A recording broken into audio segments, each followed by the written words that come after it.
What's up, YouTube? I'm here with Natalie. This is our most recent build. Just got back on a trip from Tennessee to go check everything out in her, make sure everything was working good, and take some photos. Now I'm just going to go with a quick walkthrough and kind of show you what she has to offer. So starting with the outside of the van, we definitely like to dress up the outside, make it look like a fully completed project. Just a little theory about when we're designing. It's about the entire process itself. So I'm not just building a living space into a van that I'm keeping as a cargo van. It's like I'm converting everything in the van itself. So everything on the inside ties into the outside. You can see how it looks really slick. It's got a really nice theme to it. Natalie has kind of a unique feature. She comes with the blacked out hood and the decal on the side as well. So that makes her look a little extra cool, a little extra fancy. And just to point out some of the things she has, we have the light bar in the front that we always use. Something about that light bar, just a little extra thing added to it. You can see just on the bottom it has some dampers on it. Those are important for when you're driving at highway speed. Sometimes the wind behind the light bars tends to make a whistling sound, gets kind of annoying, so we put dampers up there just for the usability of it. We got the porch light. We've got the opening passenger door window. Every single window in Natalie opens. That is the first time we've done that. Didn't used to have this sliding door open, but we decided to have it add it for this one. And so that's really nice for the airflow you get going through the van. Get all 8 windows open, get the fans running. Makes it really nice to be inside. I got the flare space flare in the back. It's got the slider window on it. That allows you to put the bed in sideways, so it adds a few extra inches on either side. I'll show you the other one here in a second. Lets you put a queen size bed sideways, opens up a lot of space inside the van. We have the Fiamma awning. This is a manual awning. We've got the crank stored in the back. Just takes a few minutes to set up. Makes it really nice to incorporate the outside space. You have the sliding door open, have the awning out, and you have this large space out here that you can use. Helps block the sun, helps block a little rain, just makes it really nice. Down here we have the awning mounts. Something that's nice about these, this was a customer request from one of our past customers. We used to do plastic down here. Those are the ones that come with the awning. And they reported that they weren't very durable, so from now on we've been using the aluminum ones. These ones are super tough. They're not going to break on you or anything. Those are going to last forever. Going around the back. Got the 2 windows in the back opening as well, the backup camera and the back porch light, and we've got our access ladder to get to the roof. I'll go ahead and show up there. So on the roof we have the 3 Renogy solar panels. Those are 100 watts each, so for a total of 300 watts. Plenty sufficient enough to keep your batteries topped off. They also charge from the alternator, so when you're driving you get that charge as well. They are flat, flexible panels, so we do that on purpose because they are much lighter weight than the rigid panels, and they are more aerodynamic. So when they fit flat to the roof, it definitely helps with highway sounds and with your miles per gallon. So that's why we do that. And it's also lightweight. Something that's going to be a theme throughout this van is to keep things lightweight and also to keep weight off the top. Really helps with handling going down the highway. But yeah, we have the 2 fans up here as well. They're both max air fans. They both have rain protection on them. So the one in the front has a rain sensor. It'll shut automatically when it rains, so no water gets in. And the rear one, the vent will stay covered, so when you have it open, it can be raining and the rain will never come in. And then over here we just have an aluminum rack. If you want to put a little extra storage up here, it is sized to be able to fit a small Thule box. It's about 2 feet by 4.5 feet. So if you need a little extra storage, you do have that up here.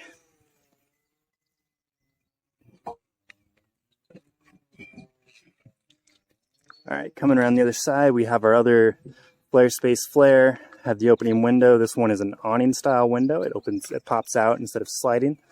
So just trying something a little different. That one's really nice there. Window here opens as well, has a large slider on it. And then the other thing about Natalie would be the tires. She has some aftermarket AT tires. Super nice for getting a little bit into the backcountry, getting to some tougher campsites. All right, now I'm going to show you guys the inside of the van.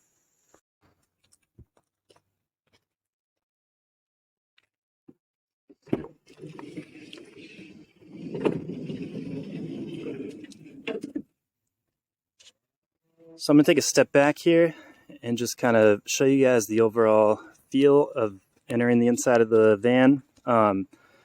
The layout and the interior flow of the van was something we really wanted to put a lot of design and a lot of thought into. Wanted to make the space feel very comfortable, didn't want to feel cluttered or claustrophobic. So this is kind of the design we came up with. Notice the orientation, how everything is facing the door. You have the kitchen facing the door, the couch facing the door, all facing the outside space. So you're never have your back turned against the wall or something. It's always a very comforting feel to be in this space.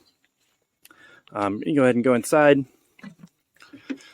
And when you're in one of our Raft Tiger vans, you'll notice how open it feels. So just with all the windows and no dividing walls, it really does feel like a large space. You don't feel like you're just being trapped inside somewhere. It definitely did that on purpose. Really wanted to open the space and make it a comforting space that you can spend a lot of time in. And I think it works really well the way that we have all the openings and the flow in the space. All right, so I'm going to just go through some things in here, just kind of talk about our design process, try to stay a little away from just listing off amenities. I've got plenty of lists of amenities, or if somebody's interested, you can email me and ask me what you need to know, but I want to get a little more into depth of just the feel of the space instead of just a list. So let's go ahead and start with the kitchen area. All right, so like I said earlier, the kitchen faces the door, and you can just see by the view we have here, wherever you're going to be parked at, when you're in the kitchen, you are definitely facing in a part of the space that you guys are in. So that makes it really nice.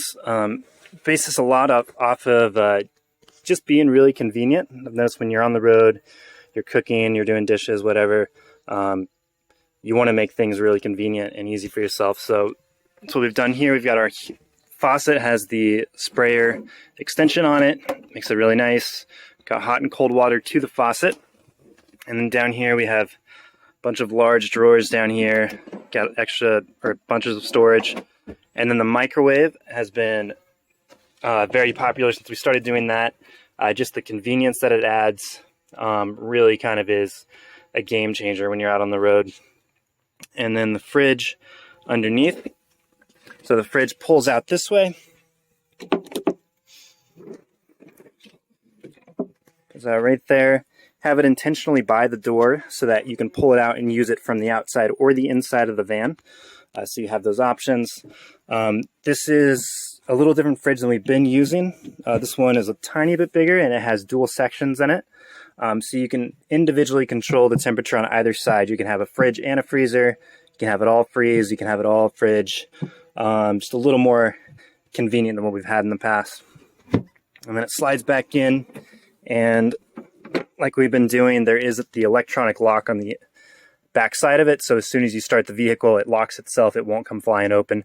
When you're driving, again, that convenience of just always having it accessible. Anytime the car is parked, it's easily opened. As soon as you start driving, it automatically locks itself, something you don't have to worry about. Going over here to the couch area. So again, the couch faces the door. Very important in our design process. Been a very big fan of having a larger couch, a larger seating area. I find that when you're in a living space, you need to have a space to just relax and lounge. So if this couch is a 3-person couch, this front seat will swivel around. The front passenger seat swivels. You have the table in between. Makes a really nice social space here. We've been doing this thing called Van Bar, where we just have some friends and some customers come over and hang out, serve some drinks in the van. I was able to comfortably fit 8 people in this van. We had 4 people on the couch, 1 in the driver's seat, 1 in the passenger seat, 2 in the bed, and there was a small dog as well. And even with that many people, just with the open layout and all the seating, it really did not feel crowded. Like, we were all in there comfortably together. We could all still access the kitchen area together. It was just a really nice time, and it just kind of showed like how well the space really works. So that's our couch area. It does also double as a guest bed. So you see the panels on the bottom here, those pop out. The back cushion comes down and it creates about a full-size bed. I do have a separate video on that shows how that's done, if somebody does want to see that. Under the couch, this last section here is going to be storage. It connects to the rear storage. I'll show that when we're back there. This center one comes up, and under this panel here is a bunch of electrical devices. So what we have down there, I'll go ahead and open it and show it. Yeah, this comes off so you can access it. And then we have a bunch of our fuses and fuse boxes here. And underneath, kind of towards the back, are the batteries. So we do have 300 amp hours of power in this fan, charged by the solar panels and the alternator as well. Plenty of power to be off grid.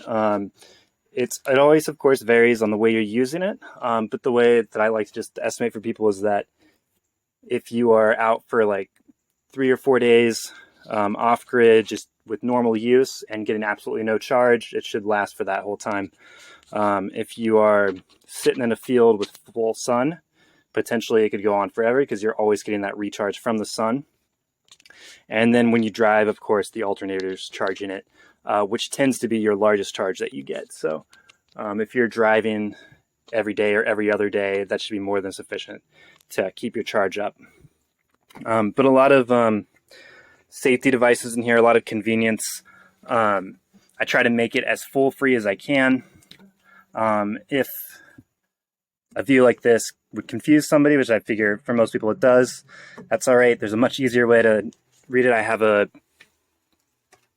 panel up here that tells you straight up what you're doing. So we have an 89% charge on our battery right now. That's really good. It tells you if you're using power or not. So that plus means that we are gaining a charge right now. So we're actually getting a little bit of solar charge right now. And then the time right here, we have 32 hours, is just saying that it is 32 hours until the battery is fully charged. So with this small charge we're getting in 32 hours, we'll be at 100%. And then it'll tell you the other way as well. So it'll give you the time counting down to when the battery is dead. So that's just really convenient for, I feel like that makes it kind of foolproof of just telling you when your battery is going to be fully charged and when you're running low on power.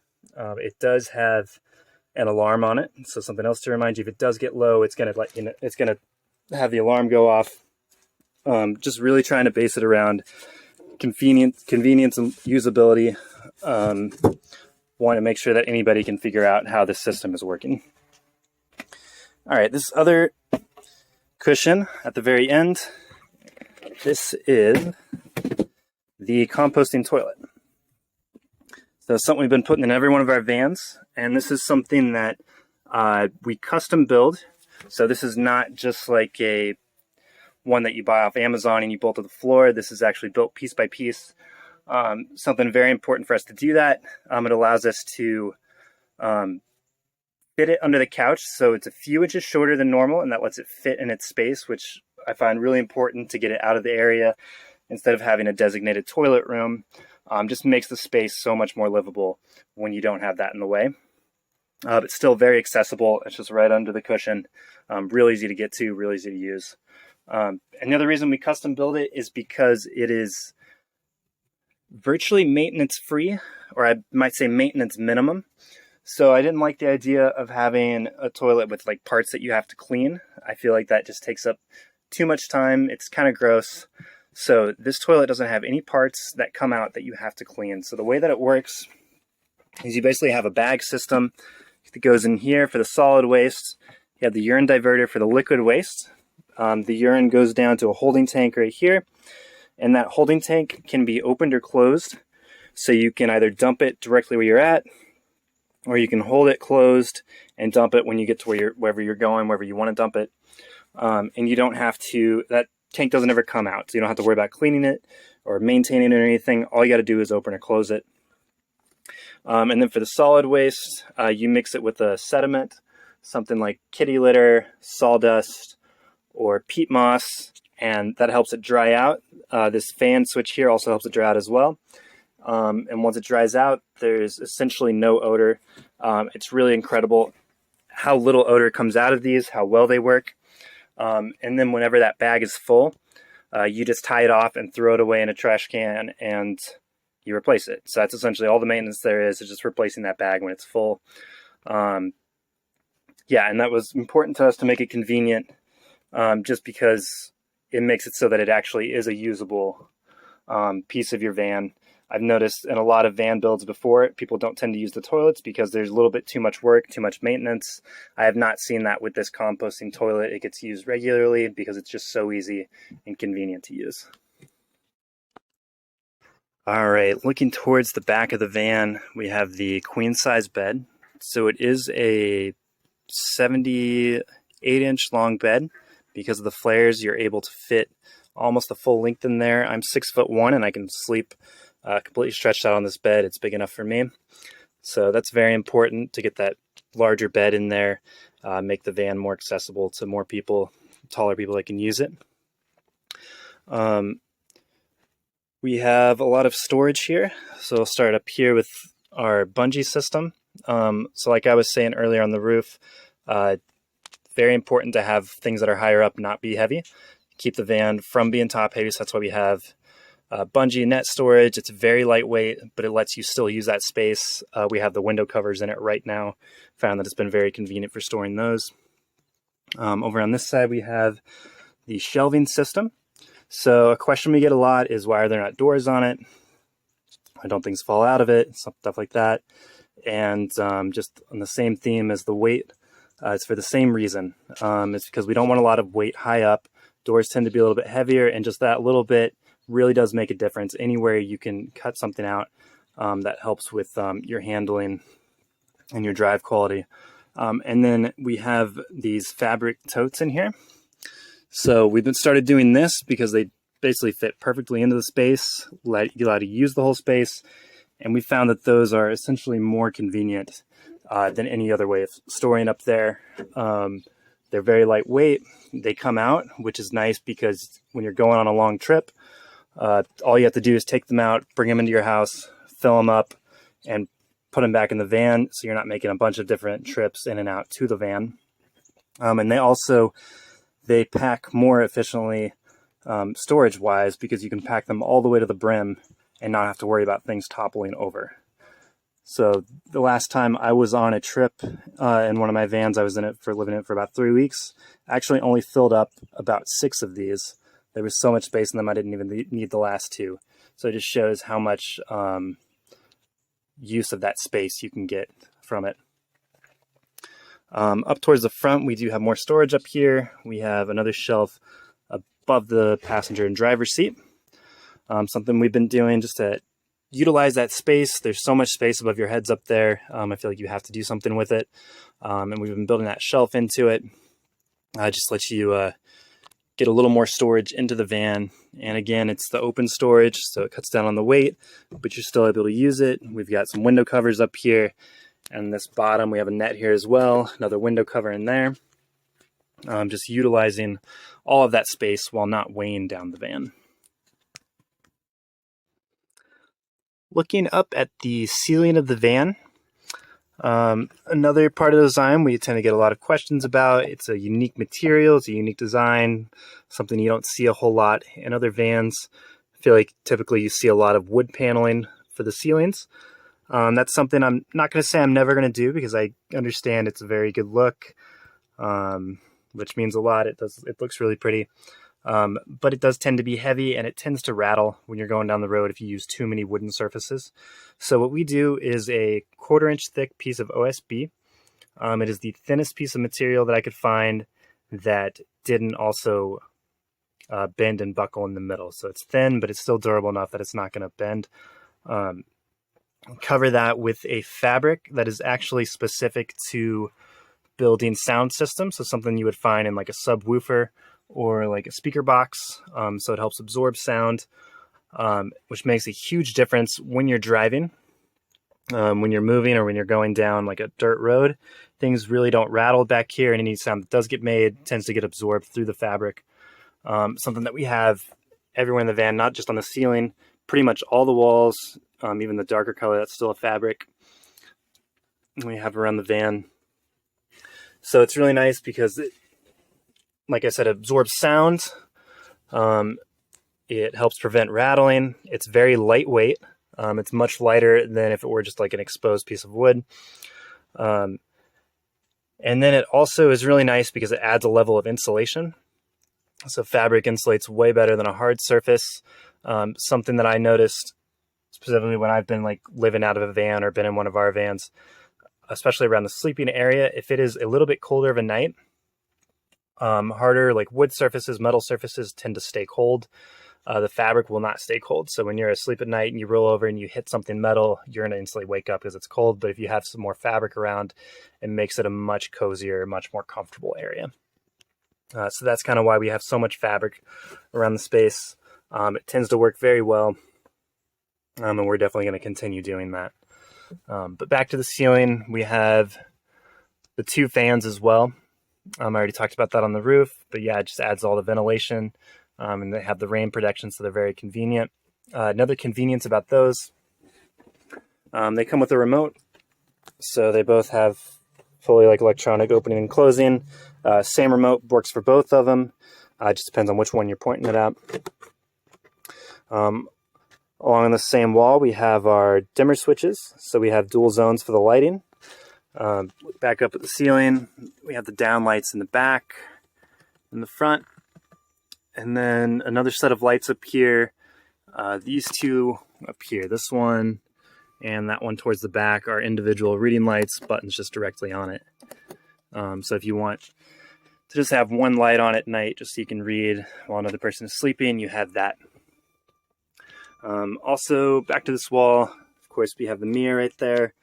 Just convenience while you're getting ready in the morning or freshening up. Something I found that was almost a necessity when you're living somewhere. It tends to be something often forgotten. So I just have one up here so that you never are without a mirror. We have our outlet there. There's going to be outlets throughout. Over on the side is a phone charger. We've got some USB ports here. Back to this wall. This is kind of our control wall. I already talked about the battery monitor system right here. We have here is our S-bar heater. So very important to be able to climate control the space. This is your thermostat for it. The heater is located under the passenger seat, and it is a diesel heater. So it runs directly off the diesel tank from the Sprinter. You never have to worry about filling it back up as long as you have fuel in your tank down to about, I believe it's a quarter tank or a little bit lower. It'll work. It cuts off a little bit, just a safety measure to make sure you don't burn all your diesel and get stranded somewhere because you have no way to drive. But just like the theme of a lot of other things in this van, is based off convenience. You don't have to worry about it. You don't have to maintain it. It just runs as long as there's diesel there. Another nice thing about it is this specific model has a high altitude kit. So a lot of diesel heaters tend to not run very well at high altitude. This one will automatically adjust for that. So just giving you more convenience, something not to worry about. You can drive all the way up to Leadville, Colorado, and this heater is going to work just fine. All right, on this wall, we have this switch here. This is for your inverter. Turn your inverter on and off. That's for all the switches in the van. The reason I have a separate switch for it is because inverters tend to draw a little bit of power when they're on and not being used. So it just gives you that little extra convenience to turn it on and off, save a little bit of power. That same inverter is connected to the microwave. So the microwave came on when that's on. Yeah, super convenient. Love the microwave. Use it all the time. All right, going to show you guys this storage space down here. So this is what we like to call the Hobbit door, just this tiny little door going back, giving you access to the rear garage area. Get some convenience lights back here. Bunch of space back here. Have all of our hot water, the hot water heater, the water tanks, the propane right there. We're using it for a little bit of storage. But let's go around to the back, and I'll show you guys from the back.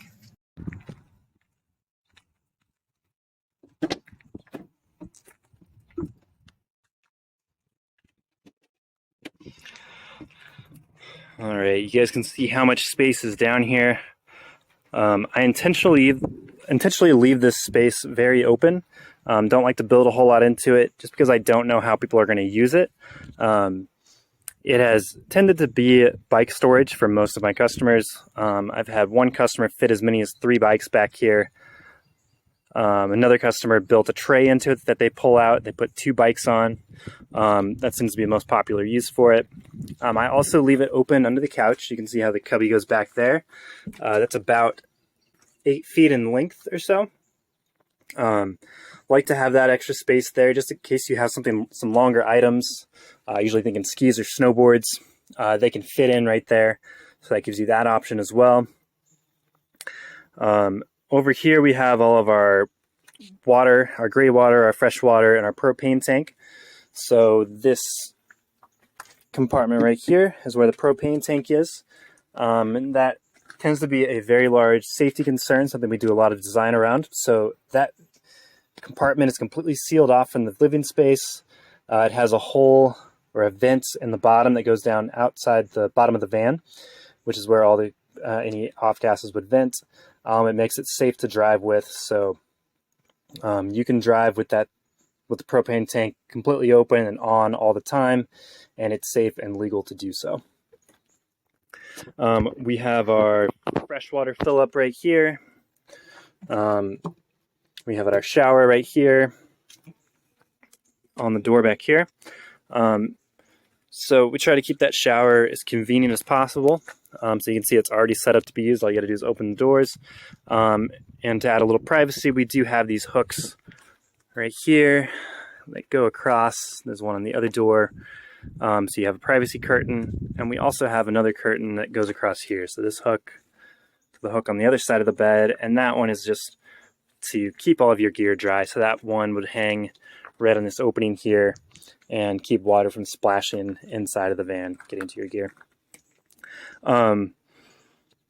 So as far as everything set up for the water, I wanted it to be very foolproof, basically just like work every time you use it, just like everything else been talked about in the van.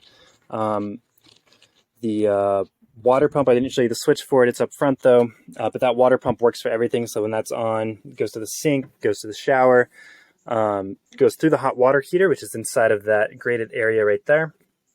That hot water heater is instant. So as soon as water goes through it, it heats it up, just makes it really convenient. It's also a ventless hot water heater, so it does not need to be vented anywhere outside. It has a sensor on it that anytime it senses that it's been on for too long or that it has burnt up too much oxygen, because it does burn oxygen as it lights the propane, it'll automatically shut itself off. So that is safe to have inside of the van the way that it is vented right now. All the water within the van, all the pipes, all the tanks are mounted internally.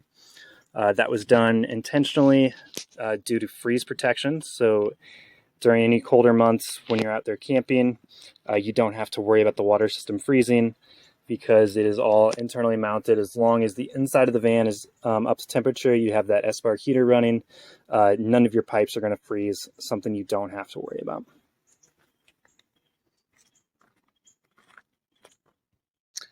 That about wraps up everything for Natalie. Of course, there's always going to be a little something more. There's just so much that goes into one of these vans. It's like a mobile living space. It's basically like a house. So there's always something more. So don't hesitate to ask me if there's something I missed, something you want a little more clarification on. Feel free to send me a DM, send me an email, and I'd be happy to get back with you. But other than that, like and subscribe and #vanlife.